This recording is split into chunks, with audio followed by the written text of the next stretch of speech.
واقعہ شورا سے متعلق رافضی اباطیل اور کذب بیانیہ۔ اسلامی تاریخ شیعی اباطیل اور رافضی کذب بیانیوں سے پر ہے۔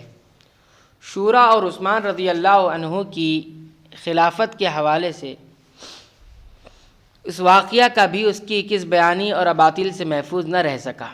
مستشرقین ان کذب بیانیوں یعنی جھوٹ اور اباطیل یعنی باطل و بیکار چیزوں کو لے اڑے اور وسیع پیمانے پر اس کی نشر و اشاعت کی۔ بہت سے جدید مورخین اور مفکرین ان کذب بیانیوں سے متاثر ہوئے، روایات کی جانچ پڑتال نہ کی اور ان روایات کی سند و متن کو میزان تحقیق پر نہ پرکھا۔ نتیجہ یہ ہوا کہ یہ اباطیل یعنی بیکار باتیں اور کذب بیانیاں یعنی جھوٹ مسلمانوں میں پھیل گئی۔ شیعی مورخین یعنی شیعہ مورخین نے شورا اور عثمان رضی اللہ تعالیٰ عنہ کی خلافت کو اہمیت دی اور اس میں کذب بیانی، اپنی کذب بیانی یعنی جھوٹ اور اباطیل کو شامل کیا۔ ان شیعی مورخین کی ایک اچھی خاصی تعداد نے اس موضوع پر کتابیں لکھیں۔ چنانچہ ابو محنف رافضی نے کتاب الشورى لکھی۔ اس طرح ابن عقدہ اور ابن بابویہ نے اس موضوع پر مستقل کتابیں لکھی۔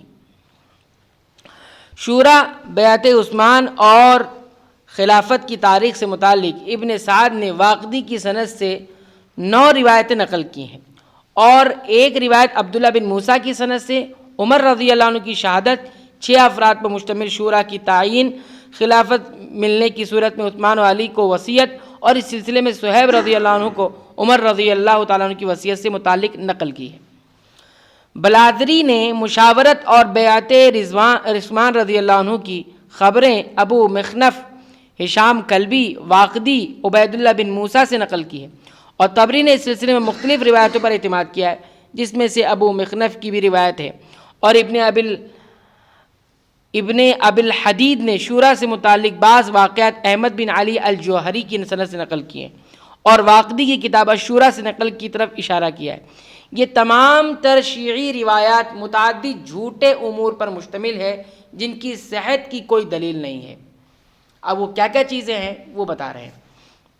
نمبر 1، مسلمانوں کے معاملے میں صحابہ کرام پر ناانصافی کا اتہام یعنی الزام۔ شیعی روایت نے صحابہ کرام کو مسلمانوں کے معاملے میں متہم کیا یعنی الزام لگایا اور یہ باور کرایا کہ علی رضی اللہ تعالیٰ عنہ اس بات پر راضی نہیں تھے کہ عبد الرحمن بن عوف رضی اللہ عنہ خلیفہ کے انتخاب کی کارروائی چلائیں۔ کیا کہا؟ علی رضی اللہ عنہ راضی ہی نہیں تھے کہ عبد الرحمن بن عوف اس شورا کے کمیٹی کے وہ چلانے کا کام کریں۔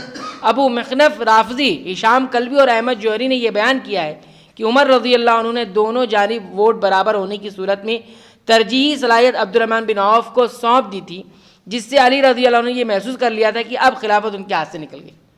یعنی عمر رضی اللہ عنہ نے کہا تھا ان سے کہ جب برابر ہو جائیں گے تو آپ کو اختیار ہوگا کہ اس کو ترجیح دیا جائے، اور عبد الرحمن رضی اللہ عنہ سسرالی رشتے کی وجہ سے عثمان رضی اللہ عنہ کو ترجیح دیں گے، یعنی ان کا رشتہ ان سے تھا۔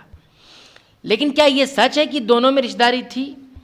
علامہ ابن تیمیہ رحمۃ اللہ علیہ نے عثمان اور عبد الرحمن بن عوف رضی اللہ عنہ کے درمیان کسی قریبی نسبی رشتہ داری کی نفی کی ہے، یعنی انہوں نے کہا ہے کہ عبد الرحمن بن عوف اور عثمان رضی اللہ عنہ کے درمیان کوئی رشتہ داری نہیں تھی نسبی، یعنی سسرالی رشتہ کچھ نہیں۔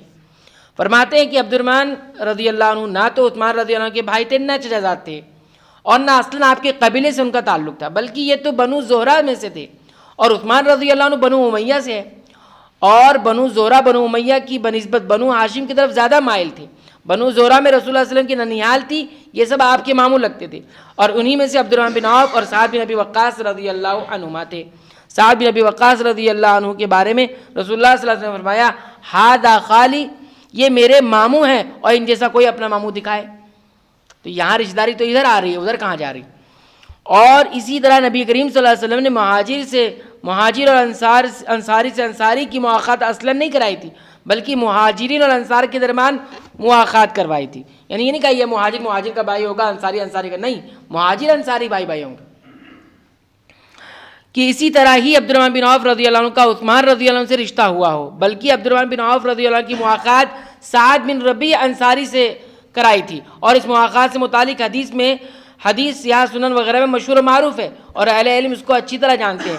لیکن چونکہ عبدالرحمن بن عوف رضی اللہ عنہ ولید بن عقبہ بن ابو معیط رضی اللہ عنہ کی بہن ام کلثوم بنت عقبہ رضی اللہ عنہ سے شادی کی تھی جو بنو امیہ سے تھی، اس رشتے مصاہرت کی بنا پر شیعی روایات نے اتہام کا تومار کھڑا کر دیا اور عبدالرحمن بن عوف رضی اللہ عنہ پر ناانصافی اور عثمان رضی اللہ عنہ کو خلافت کے لیے ناحق ترجیح دینے کا الزام باندھ دیا.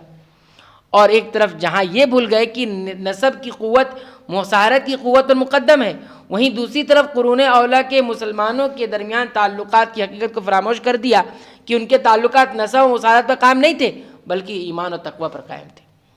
تو کس طرح سے دیکھیے آپ نے شیعوں نے الزام لگایا کس پر؟ عبدالرحمن بن عوف رضی اللہ عنہ پر، کہ انہوں نے وہ رشتہ داری کی بنیاد پر عثمان رضی اللہ عنہ کو ترجیح دے دی اور علی رضی اللہ عنہ کو نیچے کر دی. حالانکہ کوئی رشتہ داری نہیں ہے، اور رشتہ داری مان بھی لیا جائے تو مصاہرت کی بنیاد پر، سسرالی رشتہ نکاح کی بنیاد پر رشتہ ہوا تھا، ویسے کوئی نزدیک خونی رشتہ نہیں تھا، تو کیسے ترجیح دے سکتے تھے؟ اور یہ بتایا کہ قرون اولیٰ کے جو مسلمان تھے وہ رشتہ داری کو اتنی اہمیت نہیں دیتے تھے. یاد رکھیے وہ کس کو اہمیت دیتے تھے؟ ایمان کے رشتے کو اہمیت دیتے تھے. خون کا رشتہ صرف اس سے کیا ہوتے ہیں؟ احکامات جو حقوق ہوتے ہیں وہی ہوتے ہیں، باقی دلی محبت کس سے ہوگی؟ ایمان والوں سے ہوگی.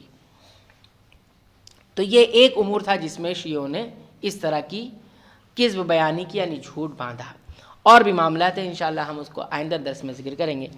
اللہ تعالیٰ سے دعا ہے کہ رب العالمین تو ہمیں صحیح تاریخ اور مستند تاریخ پڑھنے کی توفیق عنایت فرمائے، اور اس طرح سے شیعی اور جھوٹ پر مبنی روایت سے رب العالمین امت کو محفوظ فرمائے. آمین. وآخر دعوانا الحمدللہ.